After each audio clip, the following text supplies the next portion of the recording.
প্ৰিয় দৰ্শক মই সঞ্জীৱ আপোনালোক সকলোকে সঞ্জীৱ মোটিভেশ্যনৰ অন্য এটা ভিডিঅ'লৈ স্বাগতম জনাইছো। পুনৰ এটি নতুন কাহিনী লৈ আপোনালোকৰ মাজলৈ আহিছো। যদিহে আপোনালোকৰ ওচৰত অলপ সময় আছে তেনেহলে ভিডিঅ'টি শেষলৈকে চাব বুলি অনুৰোধ থাকিল।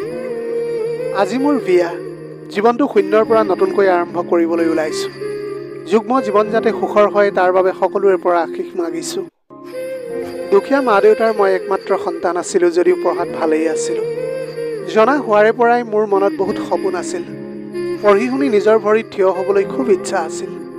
নিজে উপাৰ্জন কৰি মা দেউতাক অলপ সুখত ৰাখিম বুলি সপোন দেখিছিলোঁ।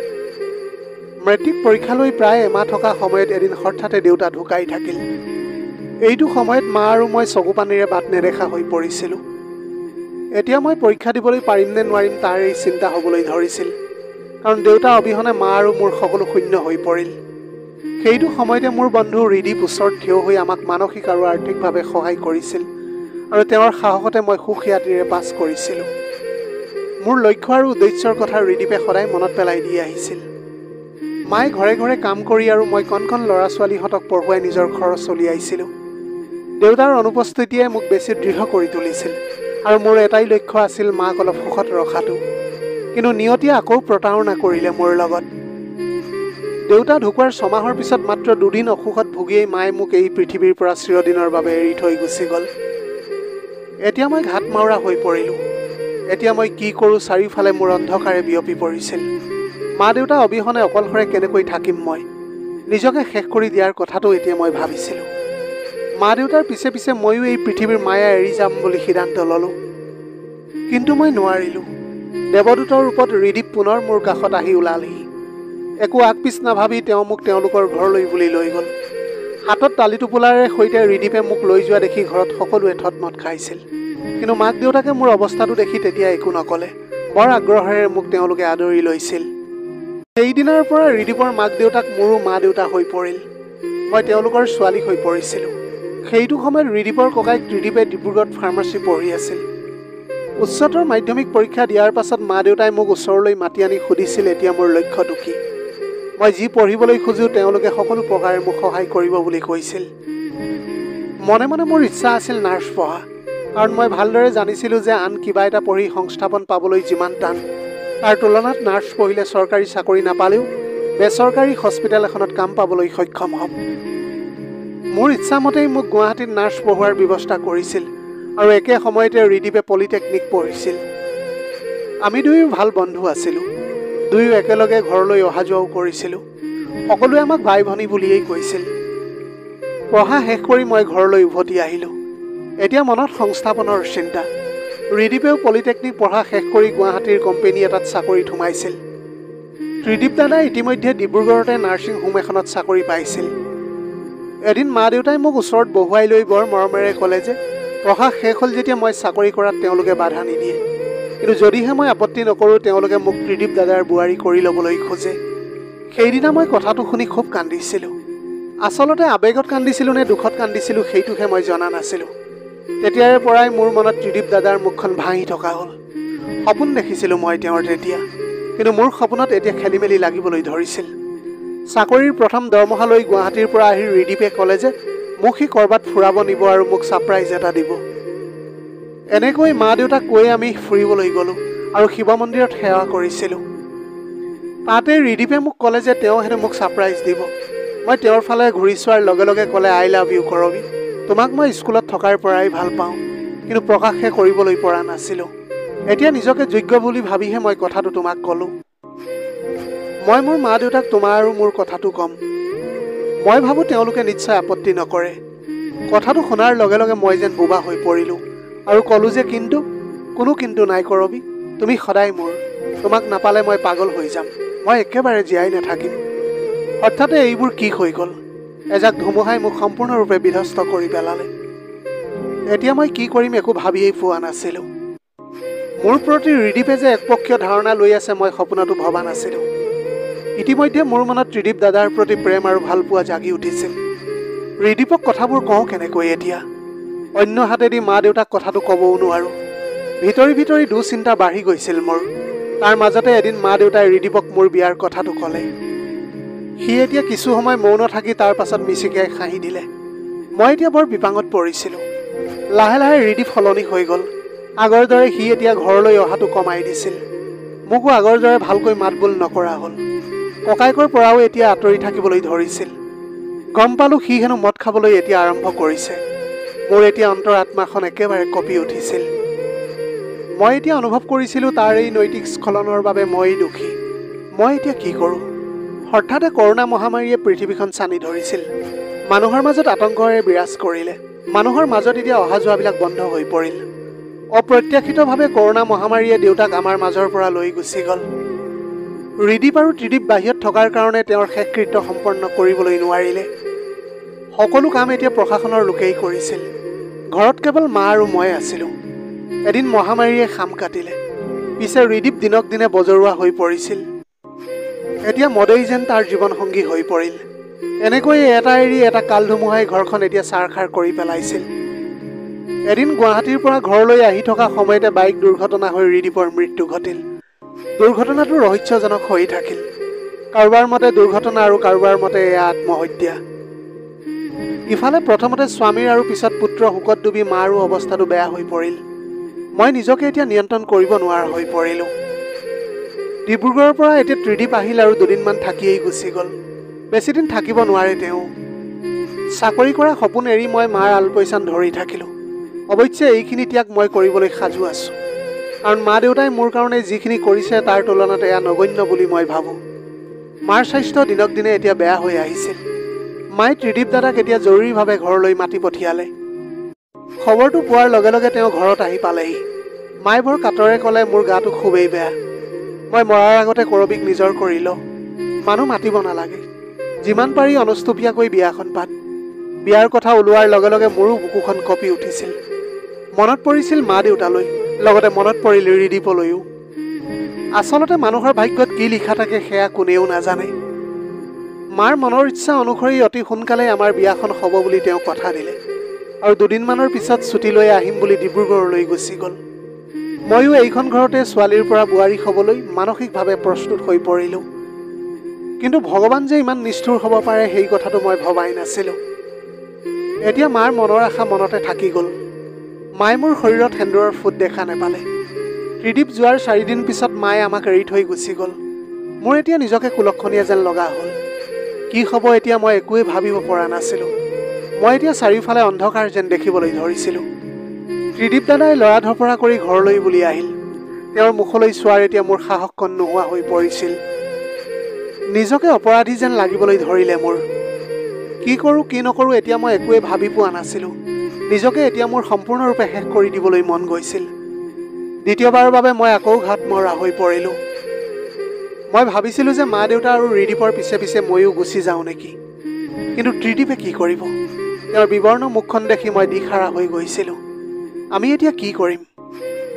তেওঁ এতিয়া মোক এৰি চাকৰি কৰিবলৈ যায় কেনেকৈ? মাৰ সকাম শেষ হোৱাৰ পাছতেই তেওঁ ডিব্ৰুগড়লৈ যাব লাগিব। ঘৰখনৰ সকলো দায়িত্ব এতিয়া মোৰ ওপৰত। মই যে নাৰ্ছ পঢ়ি চাকৰি কৰাৰ কথা আছিল, নিজে স্বাৱলম্বী হোৱাৰ কথা আছিল, সেইবোৰ এতিয়া দেখোন ভাবিবলৈ আহৰিয়েই নোহোৱা হৈ গ'ল মোৰ।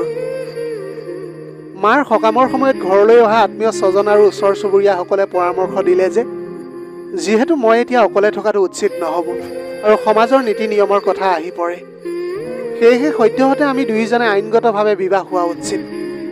মোৰ আপত্তি নাছিল আৰু ত্ৰিদীপেও সকলোৰে পৰামৰ্শ মতে কোৰ্টত বিয়াখন পাতি আনুষ্ঠানিকভাৱে মোক পত্নী কৰি ল'বলৈ সিদ্ধান্ত গ্ৰহণ কৰিলে। মাৰ সকাম হোৱাৰ 3 দিনৰ পিছত আমি কোৰ্টলৈ যাবলৈ সাজু হ'লোঁ। এখন গাড়ী তেওঁৰ 2জন বন্ধু আৰু মামা মামীৰ সৈতে আমি ওলালোঁ। মোৰ মনটো উগুল থুগুল একেবাৰে। জীৱনটো যে এনেকুৱা হ'ব মই ভবাই নাছিলোঁ। নিজৰ ঘৰৰ চোতালৰ পৰা বিয়া হৈ ওলাই যাবলৈ সকলো ছোৱালীয়ে সপোন দেখে। দুখীয়া হ'লেও মোৰো সেয়াই সপোন আছিল। পিছে বিধাতাই সেই সপোন থান-বান কৰি দিছিল। কথাবিলাক এনেকৈ ভাবি ভাবি আহি আছিলোঁ। হঠাতে আমাৰ গাড়ীখনে নিয়ন্ত্ৰণ হেৰুৱাই তীব্ৰ বেগেৰে গৈ সন্মুখৰ এখন ট্ৰাকত প্ৰচণ্ড জোৰেৰে খুন্দা মাৰিলে। মুহূৰ্ততে সকলো ওলট পালট হৈ গ'ল। মই অন্ধকাৰ দেখিবলৈ ধৰিলোঁ। একো গম নোপোৱা হৈ পৰিছিলোঁ মই। যেতিয়া মোৰ জ্ঞানকণ ঘূৰি আহিছিল তেতিয়া মই হস্পিটেলৰ বিচনাত আছিলোঁ। ওচৰতে থকা নাৰ্ছ বাইদেউ এগৰাকীক দেখি সুধিলোঁ যে মোৰ কি হৈছে আৰু বাকী কেইজন ক'ত আছে বুলি। তেওঁ তেতিয়া বিনয়েৰে ক'লে যে আপুনি এতিয়া বিপদমুক্ত।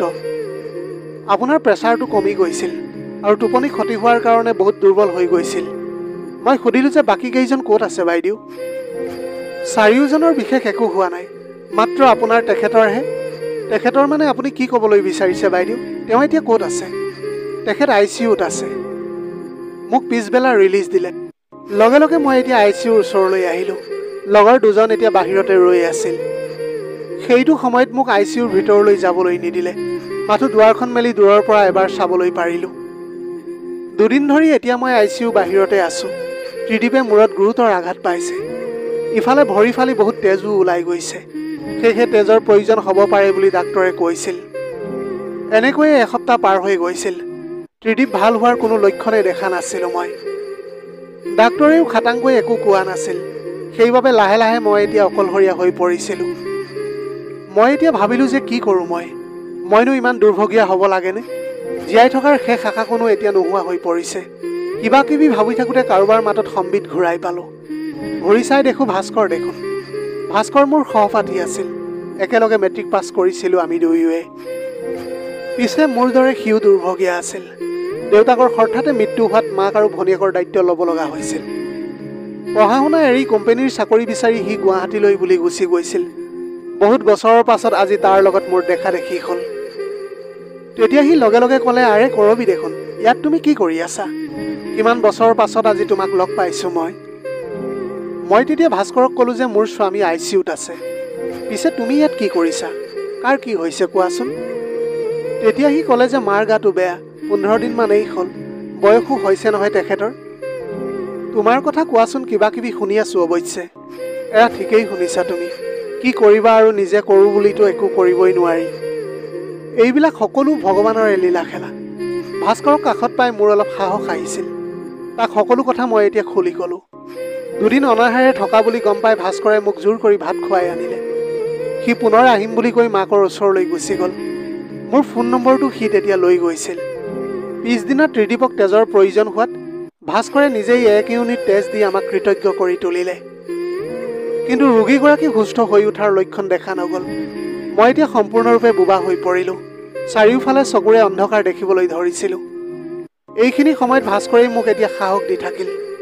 অৱশেষত ডাক্তৰৰ নেৰানেপেৰা চিকিৎসা আৰু ভগৱানৰ আশীৰ্বাদেও ত্ৰিদীপক বচাবলৈ নোৱাৰিলে। এনেকৈ 10 দিন হস্পিটেলত থকাৰ পিছত তেওঁ ঢুকাই থাকিল। মই এতিয়া পাগলৰ দৰে হৈ পৰিলোঁ। ভাৰসাম্য হেৰুৱাই পেলাইছিলোঁ মই। খবৰটো শুনি মই চিঞৰি চিঞৰি অচেতন হৈ পৰিলোঁ। মুকলিকৈ নকলেও সকলোৱে আওপকীয়াকৈ মোকেই দুখ দিলে। মই অহাৰ পাছৰে পৰাই ঘৰখনত এজনৰ পিছত এজনৰ মৃত্যু হৈ গৈছিল। আত্মীয় স্বজনসকলে এতিয়া মোক লৈ প্ৰশ্ন কৰিবলৈ ধৰিছিলে। সকলোৱে ক'বলৈ ধৰিলে যে মোৰ দৰে ইমান কুলক্ষণীয়া ছোৱালী এই পৃথিৱীত থাকেনে? পাকে প্ৰকাৰে মোক এতিয়া ঘৰৰ পৰা ওলাই যাবলৈ কোৱা হ'ল। কিন্তু মোৰ ভুলটো ক'ত আছিল সেইটোহে মই জনা নাছিলোঁ। ক'লৈ যাম আৰু কিয় ওলাই যাম মই? মোক 8 বছৰ আগতে এইখন ঘৰলৈ লৈ আহিছিল। এতিয়া এইখনেই মোৰ বাবে ঘৰ। মই এতিয়া মানসিকভাৱে সম্পূৰ্ণৰূপে ভাগি পৰিছিলোঁ। মোৰ এই বিপদৰ সময়ত পুনৰ ভাস্কৰ আহি ওলালেহি। মই যেন উশাহ এটা ঘূৰাই পাইছিলোঁ। পানীত ডুব যাবলৈ ধৰা মানুহ এজনে খেৰ এডাল পালেও খামুচি ধৰি বাচিবলৈ চেষ্টা কৰাৰ দৰে ভাস্কৰক দেখাৰ লগে লগে মোৰো তেনে অনুভৱ হ'ল। সি হয়তো মোৰ অৱস্থাৰ কথাটো বুজি পাইছিল, সেয়েহে সান্তনা দি কৈছিল যে ধৈৰ্য ধৰা তুমি। মানুহৰ মুখ কেতিয়াও বন্ধ কৰিবলৈ নোৱাৰিবা তুমি। সময়ত সকলো ঠিক হৈ যাব। এই জটিল সময়ত তুমি মৌন হৈ থকাৰ বাহিৰে আন একোৱেই উপায় নাই। একমাত্ৰ ভৰসা তুমি ভগৱানকে কৰা। ভাস্কৰে ক'লে যে তাৰ মাকৰো হেনো বেমাৰ ভাল নহয়। ডাক্তৰৰ পৰামৰ্শ মতে মাকক ঘৰলৈ লৈ আহিছে। এতিয়া মাত্ৰ সময়ৰ অপেক্ষা। হয়তো 2 দিনমানৰ পিছত সিও নিথৰুৱা হৈ পৰিব। ঘৰখনত মই এতিয়া সম্পূৰ্ণ অকলশৰীয়া হৈ পৰিলোঁ। কি কৰোঁ কি নকৰোঁ একো মই বুজিব পৰা নাছিলোঁ। নিৰাপত্তাহীনতাত ভুগিছিলোঁ মই এতিয়া। ইমান দিনে একো মাত মাতিব নোৱাৰা বহুতেই এতিয়া মোক আক্ৰমণৰ লক্ষ্য কৰি লৈছে।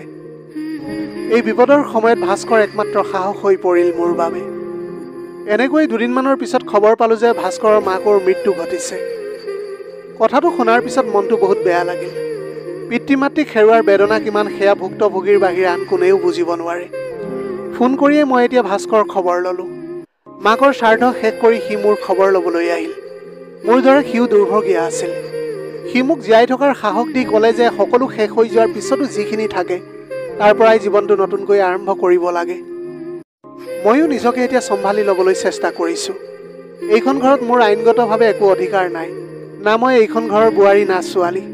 গতিকে মই ইয়াৰ ঘৰ সম্পত্তিৰ ওপৰত কেতিয়াও হস্তক্ষেপ নকৰোঁ। নিজৰ যোগ্যতাৰে ক'ৰবাত নাৰ্ছৰ চাকৰি এটা কৰিম আৰু সদায় মানৱ সেৱা কৰি যাবলৈ চেষ্টা কৰিম। ভাস্কৰে মোক সকলো সময়তে সহায় কৰাৰ প্ৰতিশ্ৰুতি দিলে। ময়ো জীয়াই থকাৰ সাহস আৰু প্ৰেৰণা পাইছিলোঁ। ধুমুহাই বিধ্বস্ত কৰা গছৰ গুৰিৰ পৰা নকৈ গজালি ওলাই আকৌ যদি বৰগছ হ'ব পাৰে আৰু সেই বৰগছৰ ছাদ যদি কোনোবা আশ্ৰহীনাই আশ্ৰয় ল'ব পাৰে, তেন্তে মই কিয় নোৱাৰিম? এতিয়া লাহে লাহে ভাস্কৰ আৰু মই মানসিকভাৱে ওচৰ চাপি আহিলোঁ। এদিন সি মোক বুজালে যে জন্ম, মৃত্যু আৰু বিবাহৰ কথা কোনেও ক'ব নোৱাৰে। এইবোৰ সকলো ভগৱানৰ ওপৰত নিৰ্ভৰ কৰে। মই অকলশৰীয়া হৈ কিমান দিন থাকিম? নিজৰ বুলিবলৈনো এতিয়া কোন আছে মোৰ? সেয়েহে মোৰ যদি আপত্তি নাই, তেনেহ'লে সি মোক বিয়া কৰাবলৈ খোজে। মই এতিয়া ভাস্কৰৰ কথাখিনি ভাবি চালোঁ। সি দেখোন একো ভুল কথা কোৱা নাই। জীয়াই থাকিবলৈ এজন সংগীৰ খুবেই প্ৰয়োজন। মই তাৰ কথাত অসন্মত হোৱাৰ কাৰণ বিচাৰি নাপালোঁ। আজি আমাৰ বিয়া আছিল। আইনগতভাৱে বিবাহপাশত আবদ্ধ হ'বলৈ আমি কোৰ্টলৈ আহিছোঁ।